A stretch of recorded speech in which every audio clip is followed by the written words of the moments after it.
सर्वप्रथम सर्वांना श्री स्वामी समर्थ. स्वामी महाराजांच्या कृपेने तुमच्या सर्व चांगल्या इच्छा पूर्ण होत ही स्वामींचरणी प्रार्थना करते आणि आजच्या व्हिडिओला सुरुवात करते. 25 जुलै 2026 शनिवार दिवशी देवशयनी आषाढी एकादशी आलेली आहे. सोन्यासारखा दिवस आहे. प्रत्येक महिन्यात 2 पंधरवाडे म्हणजेच पक्ष असतात. एक शुक्ल पक्ष आणि दुसरा कृष्ण पक्ष. या प्रत्येक पक्षातील 11व्या तिथीला एकादशी म्हणतात. या एकादशीपैकी आषाढ आणि कार्तिक महिन्यातील एकादशी विशेष महत्त्वाची मानली जाते. आषाढातील शुद्ध एकादशीस भगवान श्रीहरी विष्णू झोपी जातात, त्यामुळे या एकादशीला शयनी एकादशी असे म्हणतात. झोपी गेलेले भगवान श्रीहरी विष्णू कार्तिक महिन्यातील शुद्ध एकादशीला जागे होतात, त्यामुळे त्या एकादशीला प्रबोधिनी एकादशी असे म्हटले जाते. हे 4 महिने म्हणजे चातुर्मास होय. चातुर्मासात भगवान श्रीहरी विष्णू क्षीरसागरात शयन करतात असे समजले जाते. म्हणून या कालावधीत विवाह वगैरे हे विधी करणे वर्ज्य मानले जाते. आणि जेव्हा चातुर्मासानंतर कार्तिकी एकादशीला भगवान श्रीहरी विष्णू जागे होतात प्रबोधनी एकादशीला, त्यानंतर तुलसी विवाह प्रारंभ होतो आणि त्यानंतर आपल्या घरोघरी ज्या मुलामुलींचे विवाह असतात त्यांचे अगदी आनंदाने विवाह पार पडत असतात. चातुर्मास म्हणजे व्रत वैकल्यांचे हे महिने मानले जातात. बघा, यात आपण श्रावण महिन्याचे सोमवार शनिवार हे व्रत करत असतो. माता लक्ष्मीचे व्रत करत असतो. वैभव लक्ष्मी व्रत आपण करत असतो. सणवार या चातुर्मासात भरभरून आपण व्रत वैकल्य करत असतो. असा हा सुंदर चातुर्मास असतो. या महिन्यातून दिवसातून एक वेळेसच जेवण केले जाते. बऱ्याचशा ठिकाणी हा नियम आहे. महिला असतील पुरुष दादा एक वेळेस जेवण करतात. चातुर्मासमध्ये 4ही महिने एक वेळा जेवतात आणि एक वेळा उपवास करत असतात. रोज सकाळ संध्याकाळ तुळशी मातेची पूजा केली जाते. तुपाचा दिवा लावला जातो. यामुळे अखंड लक्ष्मी मातेची प्राप्ती होते. म्हणून बघा, या चातुर्मासात जेवढी सेवा होईल ना महिलांनो दादांनो, तेवढी सेवा जरूर करा. नाही जमलं ओम नमो भगवते वासुदेवाय नमः, पांडुरंग हरी वासुदेव हरी, जेवढा मंत्र जपता येईल तेवढा जरूर जपायचा आहे. सोन्यासारखं आपल्याला फळ मिळणार आहे. बघा, चातुर्मासात हे 4 महिने गोपज्ञ व्रत सुद्धा केले जाते. आपल्या देवघरासमोर रोज सकाळी रांगोळीने 33 गोपज्ञ काढावे. हे व्रत कार्तिक शुद्ध एकादशीपर्यंत केले जाते. म्हणजे आषाढी एकादशी ते कार्तिकी एकादशी असे 4 महिने गोपज्ञ व्रत केले जाते. रोज आपल्या देवघरासमोर सकाळी आंघोळीनंतर देवांची पूजा करून झाल्यानंतर रांगोळीने 33 गोपज्ञ काढावे. हळदी कुंकू वाहून पूजा करावी. हे व्रत कार्तिक शुद्ध एकादशीपर्यंत केले जाते. या चातुर्मासात रोज नित्य नियमाने शिवपिंडीवर अभिषेक जरूर करावा. घरच्या घरी करा किंवा मंदिरात जाऊन तुम्ही साध्या पाण्याने, स्वच्छ पाण्याने, दुधाने, पंचामृताने असा अभिषेक करावा. बघा, या चातुर्मासात भगवान श्री हरी विष्णू झोपी जातात, तर या सृष्टीचा कारभार सांभाळत असतात ते म्हणजे महादेव शिवशंकरजी. तशी तर आपण आयुष्यभर सेवा करतो, पण या चातुर्मासात जेवढी सेवा होईल ना रोज नित्य नियमाने घरातल्या घरात किंवा मंदिरात जाऊन अवश्य करा. पाण्याने, दुधाने, पंचामृताने अभिषेक करा. या चातुर्मासामध्ये आपण श्रावणाचे सोमवार सुद्धा अगदी आनंदाने करत असतो. अगदी भावभक्तीने श्रद्धेने आपण प्रत्येक जण आपण श्रावणाचे सोमवार शनिवार करत असतो. तर या 4 महिन्यामध्ये रोज नित्य नेमाने घरात शिवपिंडी असेल किंवा मंदिर असेल घराजवळ, तिथं जाऊन देवांना अभिषेक जरूर करा. बेल फूल अर्पण करा. तर 25 जुलै 2026 शनिवार दिवशी आषाढी एकादशी आलेली आहे. बघा, लोक लांबून लांबून पायी दर्शनाला जातात. पंढरपूरला पायी दर्शनाला जातात. आपल्याकडून एवढं होत नसेल, आपण संसारिक व्यक्ती आहोत, लेकरा बाळांना सांभाळून नाही होत, तर आपण घरच्या घरी तर किंवा मंदिरात जाऊन तर सेवा करू शकतो. तर आता आषाढी एकादशीचा उपवास कसा करायचा, असं नाही की एकादशी आणि दुप्पट खाशी. जेवढा उपवास होईल ना, फराळाचं खाताना तुम्ही भगर खाऊ शकता, दूध, फळे, साबुदाणा, चहा अशा गोष्टी, असे पदार्थ खाऊ शकता, शेंगदाणे, ड्रायफ्रूट. पण एकादशीचा उपवास करताना अतिशय तिखट किंवा खारट, तेलकट असे पदार्थ टाळायचे आहे. यामुळे आपण जी सेवा करतो ना, आपलं मन एकाग्र राहत नाही. म्हणून जेवढं अगदी लाईट आहार घेता येईल ना तुम्हाला, तेवढा आहार, म्हणजे तुम्ही दूध घेऊ शकता, फळं घेऊ शकता. तुमची तब्येत जशी आहे ना तशा पद्धतीने उपवास करायचा आहे. कुणी निर्जला उपवास करतं, कुणी फळं खाऊन उपवास करतं, कुणी चहा, दूध वगैरे ड्रायफ्रूट घेऊन उपवास करत असतो. भगर, शेंगदाणे, साबुदाणा हे पदार्थ खाऊन सुद्धा तुम्ही उपवास करू शकता. आता आषाढी एकादशीचा उपवास दिवस रात्र असतो. म्हणजे आज आषाढी एकादशी आहे, दिवस रात्र दोन्ही वेळेला उपवास आहे. आणि दुसऱ्या दिवशी रविवारी 26 तारखेला, 26 जुलैला आषाढी एकादशीचा उपवास दुसऱ्या दिवशी सोडला जातो. प्रथम देवांना अभिषेक घालून, तुळस अर्पण करून नैवेद्य बनवला जातो. प्रथम देवांना नैवेद्य दाखवला जातो. नैवेद्यात गाय असेल तुमच्या घराजवळ, गाईला नैवेद्य दिला जातो. एखादा गोरगरीब असेल त्याला अन्नदान केलं जातं. तर अशा पद्धतीने, आणि मग देवांना, गाईला नैवेद्य देऊन मग आपण दुपारी म्हणजे 11-12 वाजेच्या आत तुम्ही उपवास सोडायचा आहे. अशा पद्धतीने, साध्या सोप्या पद्धतीने आपल्याला आषाढी एकादशीचा उपवास करायचा आहे. आषाढी एकादशीचा दुसऱ्या दिवशी उपवास सोडताना चुकून सुद्धा महिलांनो, मसूरची डाळ असेल, शेवग्याच्या शेंगा असतील किंवा वांगी असेल, अशा भाज्या आपल्याला टाळायच्या आहे. चातुर्मासात तर कांदा लसूण विरहित जेवण केलं जातं. पण एवढं नसेल तुम्ही पाळत तर मसूरची डाळ असेल किंवा अख्खा मसूर असेल, आषाढी एकादशीचा उपवास सोडताना हे पदार्थ टाळायचे आहे. शेवग्याच्या शेंगा असतील, वांगी असेल, हे पदार्थ तुम्ही टाळले तर अतिशय उत्तम. छान असा वरण भात, भाजी पोळी, साधी भाजी पोळी, वरण भात, शिरा किंवा काहीतरी गोडाचा पदार्थ असा बनवून देवांना, गाईला नैवेद्य दाखवा आणि मग उपवास सोडायचा आहे आपल्याला. आषाढी एकादशीला चिंच, जांभूळ, फणस ही फळं टाळायची आहे. त्याचबरोबर आषाढी एकादशीचा उपवास जी व्यक्ती करते किंवा नसेल करत तरी पण सर्वांनी काही नियमांचं पालन जरूर करायचं आहे. केस कापणे, नखे कापणे, आळशीप्रमाणे झोपून राहणे या गोष्टी तर अजिबात कोणी करू नका. दुपारी झोपणे, जरी तुम्ही रोज नित्यनियमाने दुपारी थोड्या वेळ झोपत असाल तरी पण आषाढी एकादशीला दुपारी झोपणं टाळायचं आहे. मांसाहार, मद्यपान, निंदा, नालस्ती, कुणाची फसवणूक या गोष्टी करू नका. नाहीतर मग आयुष्यभराचं पुण्य गमावून बसाल तुम्ही. मग कितीही देवदेव करा, त्याचा काहीच फायदा होणार नाही. कारण आषाढी एकादशीला या नियमांचं पालन सर्वांनी करायचं आहे. आपल्या पांडुरंगाला सर्व प्रिय आहे, प्रत्येक जीव प्रिय आहे. कुणाचाच अपमान या दिवशी करू नका. मौन धरून घ्या, शांत राहा. फक्त आपला पांडुरंग आणि आपण नामस्मरणात राहा, सोन्यासारखं फळ मिळणार आहे. म्हणून आषाढी एकादशीचा उपवास करा किंवा नका करू, पण या नियमांचं पालन जरूर करा.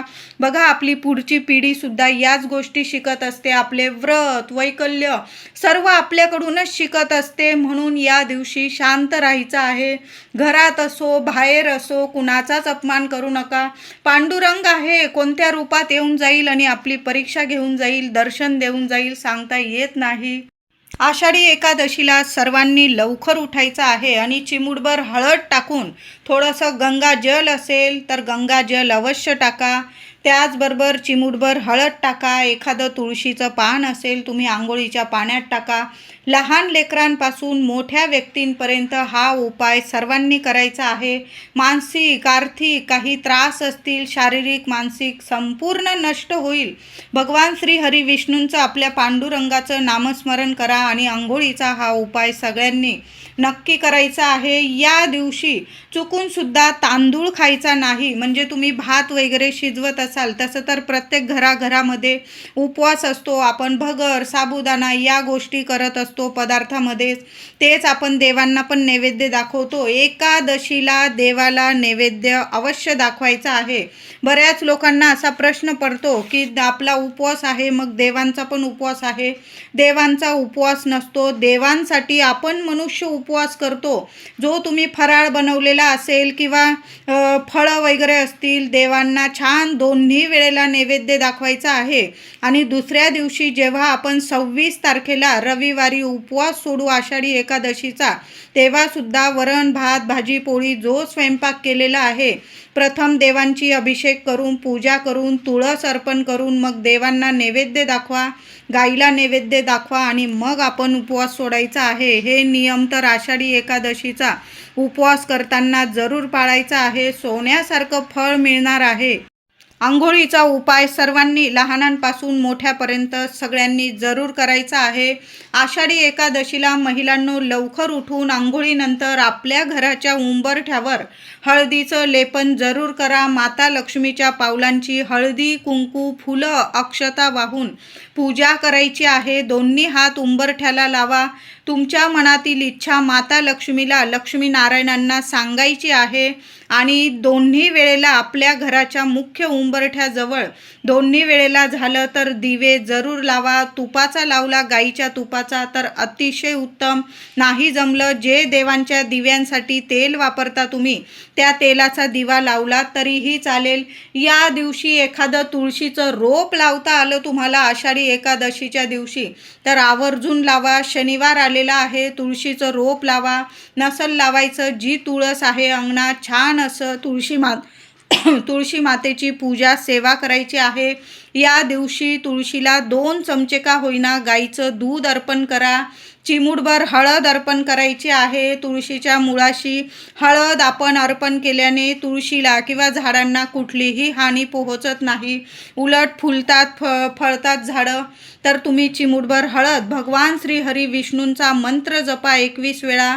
ओम नमो भगवते वासुदेवाय नमः. माझ्या प्रत्येक महिलेने आषाढी एकादशीला तुळशी मातेच्या मुळाशी चिमूटभर हळद भगवान श्री हरी विष्णूंचा मंत्र जपून हळद अर्पण करायचा आहे. हळदी कुंकू फुलं अक्षता वाहून तुळशी मातेची पूजा करायची आहे. आणि 1 रुपयाचं नाणं, आता 1 रुपयाचं नसेल, 5 रुपयाचं असेल, 10 रुपयाचं असेल, तुळशीच्या मातीत दाबून ठेवायचं आहे. संध्याकाळपर्यंत तरी ते नाणं हलवू नका. त्या नाण्याची सुद्धा साक्षात लक्ष्मी मातेची पूजा करत आहात तुम्ही. तुळशीची पूजा झाल्यानंतर तुळशीच्या मातीत जे नाणं असेल तुमच्याकडं 1 रुपयाचं, 2 रुपयाचं, 5 रुपयाचं, 10 रुपयाचं, ते नाणं ठेवा आणि हळदी कुंकू फुलं अक्षता वाहून त्या नाण्याची पण पूजा करा.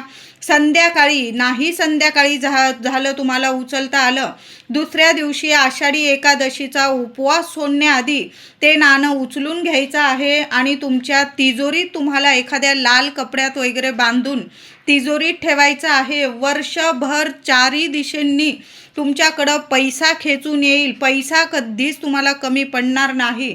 छान उपाय आहे महिलांनो, करून बघा. कधीच तुमचा उपाय खाली जाणार नाही. भगवान श्री हरी विष्णूंची माता लक्ष्मीची छान ही सेवा आहे. करून बघा. सोन्यासारखं फळ अवश्य मिळणार आहे. एकादशीला श्री हरी विष्णूंना आणि तुळशी पूजनाला खूप महत्त्व आहे. तुळशीजवळ गाईच्या तुपाचा दिवा अवश्य दोन्ही वेळेला लावा. सकाळी सुद्धा आंघोळीनंतर दिवा लावा. तुळशी माता धन सुख समृद्धीचा भरभरून आशीर्वाद देते. चिमूटभर हळद अर्पण करून आपण 1 रुपयाचं नाणं ठेवून तुळशी मातेला 7 शृंगाराच्या वस्तू अर्पण जरूर करा. तुम्ही जर आणलेल्या असतील, नसेल आणलेल्या, हळदी कुंकू फुलं अक्षता वाहून जरी पूजा केली महिलांनो, काही ठिकाणी तुळशी मातेला चुनरी वगैरे ओढणी वगैरे लाल रंगाची ओढली जाते. हळदी कुंकू या सर्व 7 शृंगाराच्या वस्तूसुद्धा तुळशी मातेच्या कुंडीत किंवा जी तुळशी वृंदावन असतं तिथं अर्पण केलं जातं. तुमची जशी परंपरा आहे तशा पद्धतीने तुम्ही आषाढी एकादशीला तुळशी मातेचं पूजन करायचं आहे.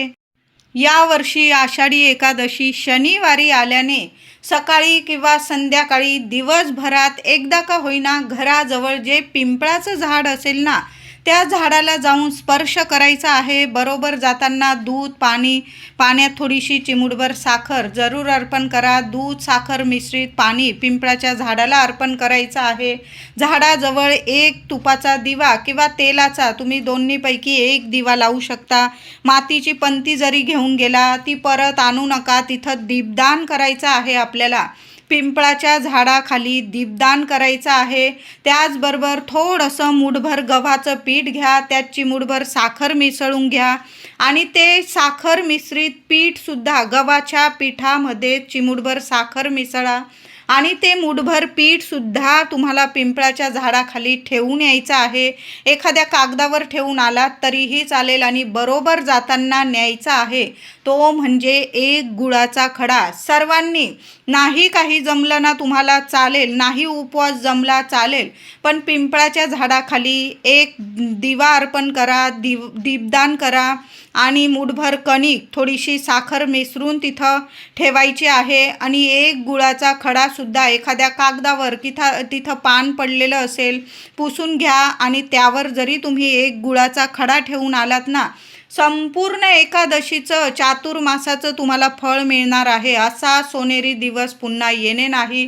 कितीही अडीअडचणीत असा तुम्ही, घरात शुभ कार्य, मंगल गोष्टी घडत नाही, लक्ष्मी टिकत नाही, पैशाविषयी तुम्हाला काही अडीअडचणी आहे किंवा घरात शुभ मंगल गोष्टी घडत नाही, लग्न कार्याचे मुलं मुली झालेले आहे, काही ना काही कुंडलीत वगैरे काही ना काही प्रॉब्लेम येत आहे, म्हणजे स्थळं येतात पण कुठं कुंडलीत जुळत नाही, कुठं काहीतरी नाडी वगैरे असे प्रॉब्लेम बरेचसे असतात. सर्व म्हणजे तुमचे ज्या काही अडीअडचणी आहेत त्या संपून जातील आणि तुम्हाला घर बसल्या चांगलं योग्य स्थळ येईल आणि लवकरात लवकर कार्तिकी एकादशीनंतर तुमच्या घरात शुभ मंगल कार्य घडून येईल. संतान प्राप्ती होत नसेल, मूल होण्यास काही अडचणी असतील किंवा मुलं आहेत पण मुलांचे शिक्षण, नोकरी, काही ना काही अडीअडचणी आहे, तर सर्व जगातलं कितीही मोठं संकट असो, तुम्ही आषाढी एकादशीला पिंपळ पूजन जरूर करा आणि एक दीपदान करा. एक गुळाचा खडा आणि मूठभर कणिक, साखर मिसळून तिथं जरूर ठेवण्या, नमस्कार करा. या दिवशी पिंपळाला स्पर्श सर्वांनी करा. 11 किंवा 21 प्रदक्षिणा लक्ष्मीनारायणांचा मंत्र जपा.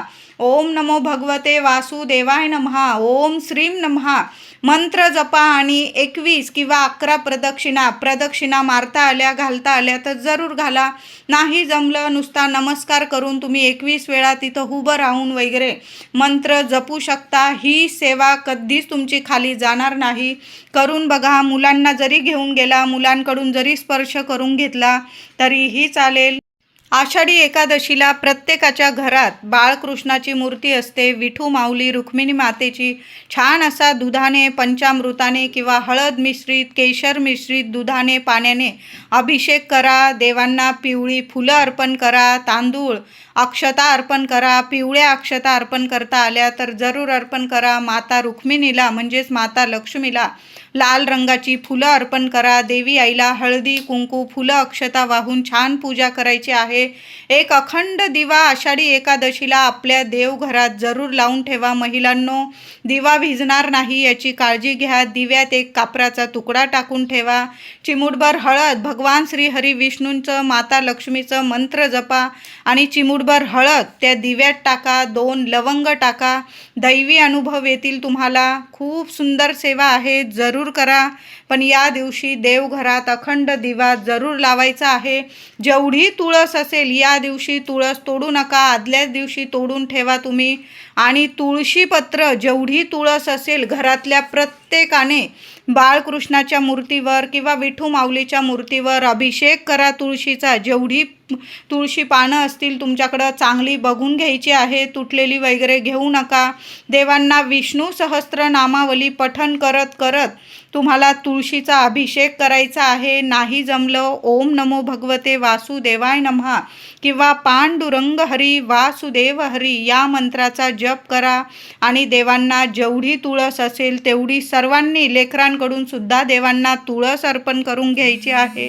आषाढी एकादशीला एखादी गाय दिसली तुम्हाला तर या दिवशी सुद्धा आणि दुसऱ्या दिवशी आपण जेव्हा आषाढी एकादशीचा उपवास सोडून दोन्ही दिवस गाईला ताजी चपाती तूप गूळ लावून जरूर खाऊ घालायचे आहे. चांगले अनुभव येतील. या चातुर्मासात रोज झालं तुम्हाला तर 108 ओव्यांचं एक स्तोत्र जरूर पठण करा. सकाळी किंवा संध्याकाळी देवघरात तुपाचा दिवा लावा आणि व्यंकटेश स्तोत्राचं पठण महिला असतील दादा असतील जरूर पठण करा. जीवनाचं सोनं झाल्याशिवाय राहणार नाही. मुलांनी ही सेवा केली चालेल. व्यंकटेश स्तोत्र एक वेळा तरी दिवसभरात एक वेळा तरी जरूर पठण करा.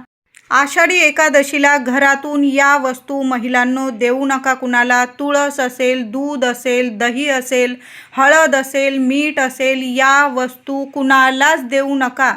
कुणी शेजारी असो किंवा तुमचं नातेवाईक कुणालाच देऊ नका. व्हिडिओ आवडला असेल लाईक करा, शेअर करा, चॅनलला नक्की सबस्क्राईब